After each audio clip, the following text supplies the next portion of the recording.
Assalamualaikum warahmatullahi wabarakatuh. Baiklah, di sini saya Monika Ramadhani Chania dari kelas 3A, Program Studi Pendidikan Sejarah Fakultas Keguruan dan Ilmu Pendidikan Universitas Riau akan membahas suatu materi yang berkaitan dengan mata kuliah Sejarah Indonesia 3 yang diampu oleh Bapak Nurdiansyah MPD, yang mana pada kesempatan kali ini saya akan menjelaskan mengenai Sumpah Pemuda. Adapun video penjelasan kali ini digunakan untuk penilaian pada ujian tengah semester mata kuliah Sejarah Indonesia 3. Untuk mengetahui apa itu Sumpah Pemuda, maka simaklah penjelasan mengenai Sumpah Pemuda setelah yang berikut ini. Sumpah Pemuda, mari kita mulai saja pembahasan pada video kali ini. Yang pertama, kita akan membahas apa itu Sumpah Pemuda. Sumpah Pemuda adalah pergerakan kemerdekaan Republik Indonesia yang dilakukan oleh para pemuda-pemudi Indonesia dengan menyatakan ikrar satu tanah air, satu bangsa, dan satu bahasa, yaitu Indonesia. Selanjutnya, ikrar Sumpah Pemuda tersebut membakar semangat rakyat Indonesia, khususnya para pemuda-pemudi Indonesia, untuk menegaskan akan terjadinya kemerdekaan Republik Indonesia. Setelah kita mengetahui apa itu Sumpah Pemuda, selanjutnya akan dibahas mengenai sejarah Sumpah Pemuda. Sumpah Pemuda terjadi karena inisiatif para pemuda-pemudi Indonesia untuk turut bangkit melawan penjajah yang menjajah Indonesia. Seperti yang kita ketahui bahwa Indonesia kaya akan sumber daya alam dan juga rempah-rempah, sehingga hal ini membuat banyaknya bangsa lain, khususnya bangsa Barat, ingin menguasai wilayah Indonesia pada masa itu. Dan pada akhirnya, ketika tahun 1908, muncullah kaum-kaum intelektual seperti Dr. Sutomo, Dr. Cipto Mangunkusumo, dan juga Dawes Dekker yang memprakarsai berdirinya Budi Utomo yang memiliki tujuan untuk memajukan pendidikan, peternakan, pertanian, dan juga budaya. Dengan adanya pergerakan atau pendirian organisasi dari kaum intelektual ini menimbulkan pergerakan nasional pada masa itu. Dan organisasi ini pun juga menjadi cikal bakal dari terjadinya pergerakan kemerdekaan Republik Indonesia sehingga munculnya organisasi-organisasi kepemudaan di berbagai daerah. Setelah kita mengetahui sejarah Sumpah Pemuda, kita akan membahas lahirnya Sumpah Pemuda. Yang pertama, Sumpah Pemuda lahir dari Kongres Pemuda II yang dilangsungkan selama 2 hari pada tanggal 27 dan 28 Oktober 1928 di Batavia. Hari pertama, Kongres menempati gedung Katolike Jongelingenbond atau Gedung Pemuda Katolik, sedangkan Kongres kedua diadakan di Gedung Pos Java. Dan Kongres ini diikuti lebih banyak peserta dari Kongres pertama, termasuk Perhimpunan Pelajar-Pelajar Indonesia atau PPPI yang waktu itu belajar di Batavia yang terdiri dari Jong Java, Jong Sumateranenbond, Jong Batakbond, Jong Islamientenbond, Pemuda Indonesia, Jong Celebes, Jong Ambon, Katolike Jong Lime Ambon, Pemuda Kaum Betawi Sekarupun, dan berbagai organisasi kepemudaan lainnya. Setelah kita mengetahui lahirnya Sumpah Pemuda, kita bisa melihat gambar diorama atau gambar suasana ketika terjadinya Sumpah Pemuda tersebut yang berlangsung pada tanggal 28 Oktober 1928. Ini adalah diorama atau suasana ketika terjadi Kongres Pemuda II, yang mana ini bisa kita temui di Museum Sumpah Pemuda yang terletak di Jalan Keramat Jaya, Jakarta. Setelah melihat gambar diorama dari Kongres Sumpah Pemuda tersebut, kita akan membahas tempat lahirnya Sumpah Pemuda, yang mana Sumpah Pemuda diikrarkan di gedung Indonesische Klebgebouw di Jalan Keramat Raya 106. Gedung ini merupakan asrama atau rumah kos para pelajar sekolah dokter pribumi pada masa itu. Para pelajar sering berdiskusi tentang masalah sosial, politik, serta pergerakan nasional di tempat itu. Dan dari diskusi-diskusi itu, maka lahirlah ide untuk mengadakan Kongres Pemuda 1 dan 2, dan sekarang kita mengenal rumah ini sebagai Museum Sumpah Pemuda. Dan di PowerPoint kita bisa melihat gambar dari Museum Sumpah Pemuda tersebut. Di tempat inilah Kongres Pemuda 2 dan Ikrar Sumpah Pemuda dihasilkan. Setelah kita mengetahui mengenai tempat lahirnya Sumpah Pemuda, selanjutnya kita akan membahas tujuan dari Sumpah Pemuda. Yang pertama, membangkitkan jiwa dan sikap nasionalisme pemuda-pemudi Indonesia dan seluruh rakyat Nusantara untuk melawan, mengusir, dan menentang para penjajah. Karena dengan adanya penjajahan di Indonesia pada masa itu, sungguh membuat masyarakat Indonesia menjadi sengsara, menderita, dan banyak mengalami penderitaan. Yang kedua, membuat kokoh dan tebal rasa persatuan dan kesatuan bangsa Indonesia, yang mana dengan adanya Sumpah Pemuda ini membuat bangsa Indonesia semakin bersatu dalam satu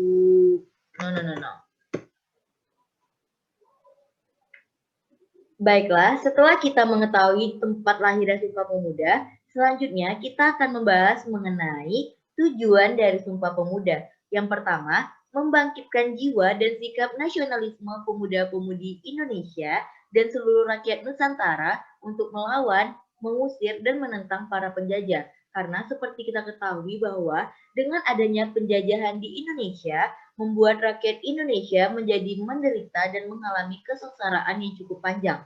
Yang kedua, membuat kokoh dan tebal rasa persatuan dan kesatuan bangsa Indonesia. Dengan adanya Sumpah Pemuda ini membuat Indonesia menjadi lebih kuat lagi persatuannya. Yang ketiga, memperluas usaha-usaha dan kegiatan agar tercapainya kemerdekaan Indonesia. Hal ini dilakukan agar kita bisa terbebas dari penjajahan dan bisa mendirikan negara sendiri yaitu Indonesia.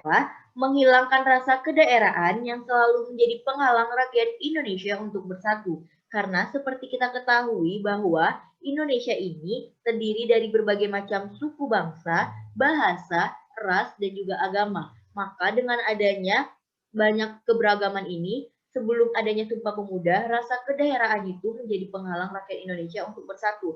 Akan tetapi, setelah adanya Sumpah Pemuda, maka tidak ada lagi rasa kedaerahan karena kita semua itu sama, yaitu Indonesia. Yang kelima, melaksanakan cita-cita untuk mengumpulkan seluruh pemuda Indonesia agar terbentuknya suatu persatuan dan kesatuan antara seluruh wilayah yang ada di Indonesia. Nah, setelah kita mengetahui dari tujuan Sumpah Pemuda, selanjutnya kita akan membahas mengenai rumusan Sumpah Pemuda, yang mana Bapak Muhammad Yamin pada waktu Kongres Pemuda kedua, beliau sempat berpidato dan menyampaikan bahwa persatuan harus dibangun atas persamaan bangsa yang tunggal. Bapak Muhammad Yamin menganggap bahasa Melayu telah menjelma menjadi bahasa Indonesia. Oleh karena itu, beliau menegaskan bahwa meskipun Indonesia terdiri dari banyak suku, bahasa harus dipersatukan dengan bahasa yang satu, yaitu bahasa Indonesia. Dan hingga akhirnya, Bapak Muhammad Yamin pun juga merumuskan tentang Sumpah Pemuda tersebut. Pada Kongres kedua itu, Bapak Muhammad Yamin mendekati Ketua Kongres Pemuda II, yaitu Bapak Sugondo Jo Puspisto, dan memberikan secari kertas yang berisikan Sumpah Pemuda. Setelah itu, Bapak Sugondo Jo Puspisto ini pun membacakan rumusan itu, dan akhirnya disetujuilah rumusan dari Muhammad Yamin sebagai Sumpah Pemuda.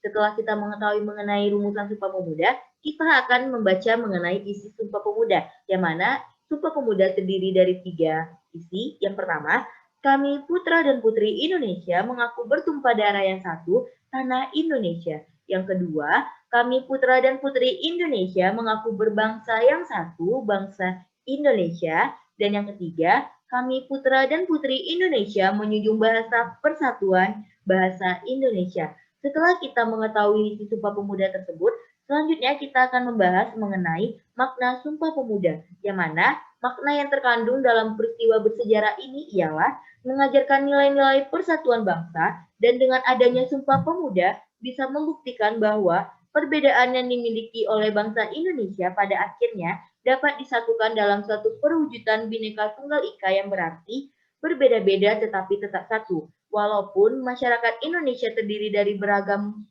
suku bangsa, ras, budaya, bahasa, dan agama, maka Indonesia tetaplah Bhinneka Tunggal Ika, yaitu yang berbeda-beda tetapi tetap satu, membawa nama Indonesia.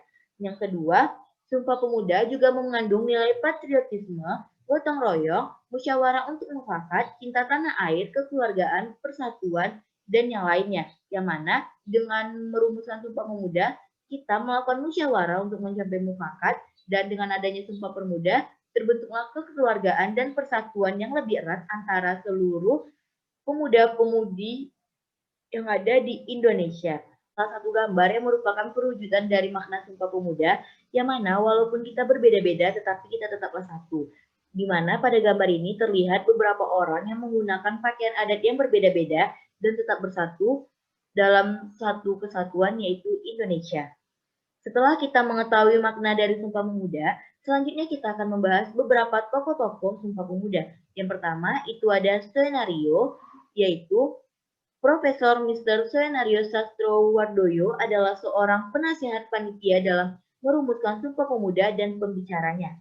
Yang kedua, ada Bapak Sugondo Jojo Puspisto, yang mana banyak orang yang tidak mengetahui bahwa pria kelahiran tahun 1905 ini adalah tokoh penting yang memimpin jalannya kegiatan Kongres Pemuda II di Jakarta sampai dengan menghasilkan ikrar Sumpah Pemuda. Dan Bapak Sugondo Jojo Puspisto inilah orang yang membacakan rumusan dari Muhammad Yamin pada kongres tersebut. Yang ketiga, itu ada J. Leimena, yang mana ia merupakan panitia Kongres Pemuda II yang lahir di Ambon pada tahun 1905 dan merupakan mahasiswa aktivis dari Ketua Organisasi Pemuda, yaitu Jok Ambon. Yang keempat, ada Joko Marsaid, yang dimana ia adalah wakil ketua pada pelaksanaan Kongres Pemuda II ini, dan dia adalah salah satu aktivis yang merupakan ketua dari Jong Java. Selanjutnya ada tokoh W.R. Supratman, yang mana kita tahu bahwa W.R. Supratman ialah pengarang dan pencipta lagu Indonesia Raya dan juga menjadi tokoh penting dalam peristiwa Sumpah Pemuda. Karena pada penutupan Kongres Pemuda II, W.R. Supratman menunjukkan sebuah instrumental lagu dengan alat musik biola yang menjadi lagu kemerdekaan Indonesia pada saat ini, yaitu Indonesia Raya. Dan tokoh yang terakhir ialah S. Mangunkusumo, yang bernama lengkap Sarmidi Mangunkusumo ini adalah salah satu tokoh penting di saat Sumpah Pemuda itu, karena ia merupakan aktivis pendidik, di mana saat Kongres Pemuda 1 dan 2 berlangsung, ia lebih banyak membahas mengenai pendidikan untuk rakyat Indonesia. Bahkan, dia berkonsentrasi di bidang pendidikan dengan begitu kuat, sehingga pada tahun 1949 sampai 1950, Sarmidi dipercaya untuk menjadi Menteri Pendidikan dan Kebudayaan Indonesia. Baiklah, mungkin hanya sekian penyampaian materi yang dapat saya sampaikan mengenai Sumpah Pemuda pada kesempatan kali ini. Dapat disimpulkan bahwa dengan adanya peristiwa Sumpah Pemuda ini merupakan tonggak bagi pemuda-pemudi Indonesia untuk melakukan persatuan dan menimbulkan semangat untuk mewujudkan suatu kemerdekaan agar membebaskan diri dari bangsa lain. Adanya Sumpah Pemuda ini juga membuat persatuan rakyat Indonesia semakin kuat dan tidak ada lagi rasa kedaerahan yang saling diunggulkan di sini. Akan tetapi di sini kita bersatu menjadi satu kesatuan, yaitu Indonesia, dan memiliki makna Bhinneka Tunggal Ika, yaitu berbeda-beda tetap satu jua. Maka mungkin hanya ini materi yang dapat saya sampaikan. Apabila ada kesalahan kata, saya mohon maaf. Wabillahi taufiq walhidayah. Wassalamualaikum warahmatullahi wabarakatuh.